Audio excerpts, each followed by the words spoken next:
it's Christina at Sit With Me SLP, and today I want to talk about the different types of students and disorders that I've worked with as a school-based speech language pathologist. I'm wrapping up my third year as a speech therapist in the schools, and I've had the opportunity to work in probably like a dozen different types of classrooms with different teachers, many types of students with all unique language needs and communication needs. I've worked in the general ed population as well as students who are in self-contained classrooms or special day classrooms, including students with complex communication needs and students who receive specialized health services. And I've just got my resume up next to me, and I'm going to kind of scroll through my experiences and talk about the different settings that I've worked in. I have done 3 different year-long contracts. So I work for a contracting company, and now that I'm wrapping up my third year, I've basically had 3 different jobs over 3 years. So the first job that I got out of grad school, I spent 2 years in that district, but working in different school settings. So my clinical fellow year, I worked in a middle school and a high school. And so I experienced the secondary population. Some things that I did at the middle school, which was the majority of my caseload, was I co-taught. Um, it was pretty like social skills based social learning classes to 2 self-contained classrooms, and so the students in those classrooms had quite a bit of communication needs, but they spent like varying amounts of the day with their general education peers. So I would come in and I would do whole group lessons about social skills. So we're talking about social thinking, how to make friends, what's appropriate and inappropriate in the classroom, at home, in the context of friendships. And I had so much fun working with the teachers and the students. And I got kind of experience being up in front of a classroom, and it was a ton of fun. I also, of course, did more small group and individual sessions with those students. Not a lot of articulation disorders as in that secondary setting, just because usually articulation disorders resolve by the time they're in 6th grade and beyond. Not always though, so I did have students with residual articulation disorders, lots of R sound, and that can be really hard to remediate in a secondary setting. So that was definitely a challenge for me, just because they've had so many years of disordered speech sounds. So not a lot of articulation, a ton of social skills, a ton of language. I did a lot of language intervention involving grammar, like oral grammar, telling stories that made sense, making inferences. A lot of the students needed help with just kind of taking what they read. So we read a text and then looking at a question that's on a worksheet, and then how do I say what I know and how do I write that on my worksheet? It gets really complicated in middle school and high school. Let's see, what else did I do? I experienced classroom-based service delivery and like it's called pull-out service delivery. So I was going into the classrooms, into general education classrooms and specialized classrooms to provide instruction. So I would go in to either of those classrooms and either sit next to a student or float around the classroom, depending on how many students I had in there.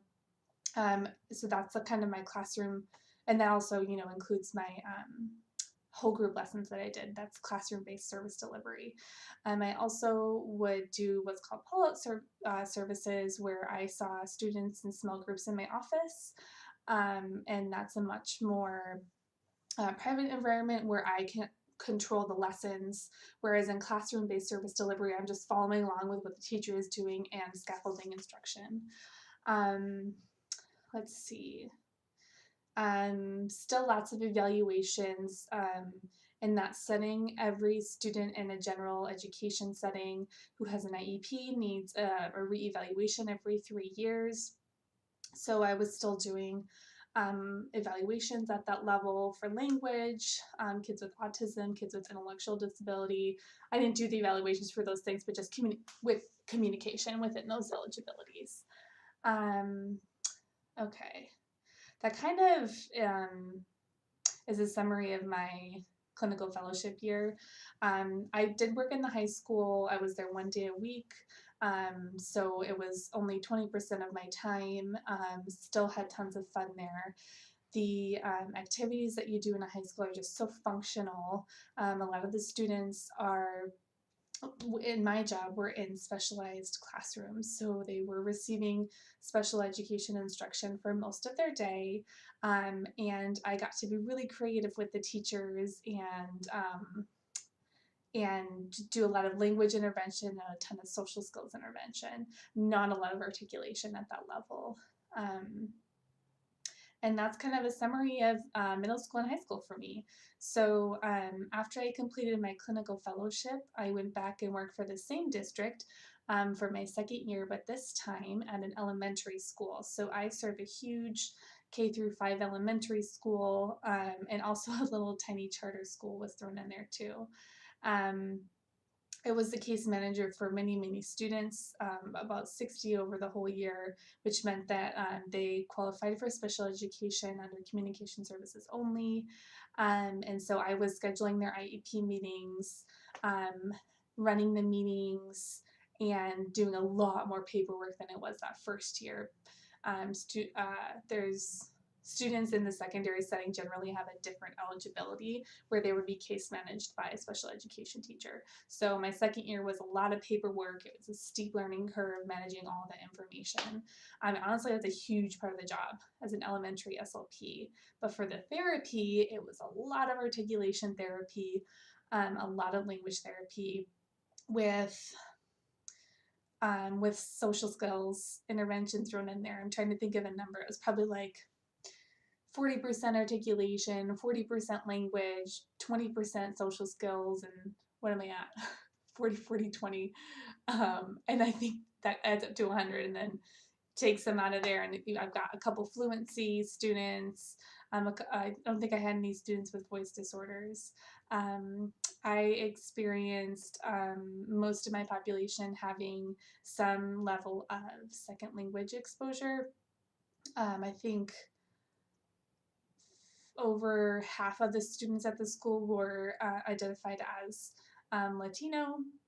So a lot of them heard Spanish at home, and the school was also a bilingual school. So some of them heard Spanish in the classroom as well for their day. So I had experience with intervention and treatment in learners who are bilingual and developing bilingual skills. I'm not a bilingual speaker. I don't speak Spanish. So that was a big learning year for me for providing services to a bilingual population as a monolingual SLP. And let's see, kindergarten screenings is a big thing. So I did all the hearing screenings for the kindergartners, um, and less self-contained classrooms or special day classrooms than at my first year where I was at the middle school and the high school. My schools that I served in the elementary setting just didn't have any specialized classrooms. So all of my students were in the general education setting, which means that they didn't go to a special class. All of their services were like pull out. Although I did do classroom-based intervention sometimes. And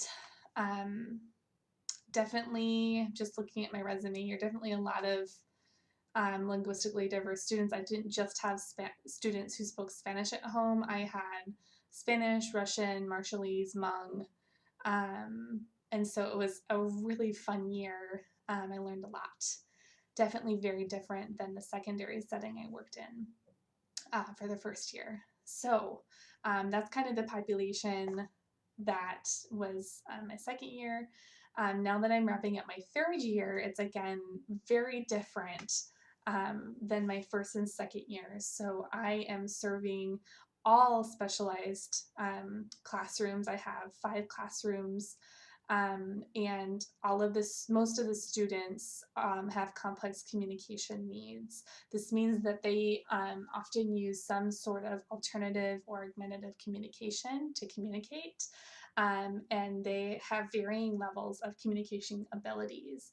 So I have a lot of students who use picture exchange communication. So they're using pictures and putting different pictures on Velcro, handing over a sentence strip that's visual, and that's how they're communicating because talking for them is so difficult. I've got students who are using speech generating devices like Proloquo to Go, and I've got students who are using what we call switches to communicate. So switches are these big buttons. They're like this big. They come in different colors, and if you hit, it's just like if you hit the button, it's programmed to say something. So if you hit the button, it might say, "I have a question," and then that's their way of communicating. So you can kind of guess that this population that I'm serving this year has a lot of needs with communication and just with all of their skills. Academic skills need a lot of support, functional skills need a lot of support. And I've really enjoyed working with these students and their teachers. It's a lot of collaboration because these students are nonverbal. My time with them every week is not going to cut it. They need to have support for their communication systems in the classroom. So it's a lot of coaching of students, but a lot of coaching of teachers, parents, and instructional assistants. And some of my students are in specialized health, I guess they call it specialized health services, which means that they're what some people would call medically fragile. So students with severe cerebral palsy, students with seizure disorders. Most of the students in these classrooms that I serve are in wheelchairs or in standers, and that's how they get around.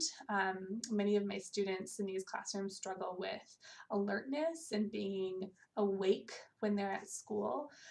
So it's a challenge, a good challenge to work with their communication partners, staff and family, to figure out how to help these students grow in communication. Um, and that kind of wraps up my experiences over 3 years. It's been a ton of fun. I'm very happy to have had such a breadth of experience. I haven't yet, gone to the same school for more than a year. So I just had many different classrooms, many different students. Still the most common disorders that I'm treating are language disorders, articulation disorders. In the schools, there's not a ton of fluency or stuttering. There's not very many children with voice disorders, and there's not a lot of treatment. There's not any treatment of swallowing or feeding disorders. So I hope this video is helpful if you're trying to figure out what as the day of a speech therapist might be like, or what the scope of practice is in the schools. Again, this is just my experience, and there's so many other SLPs out there who may have had a very different experience, and this is just mine. Thank you.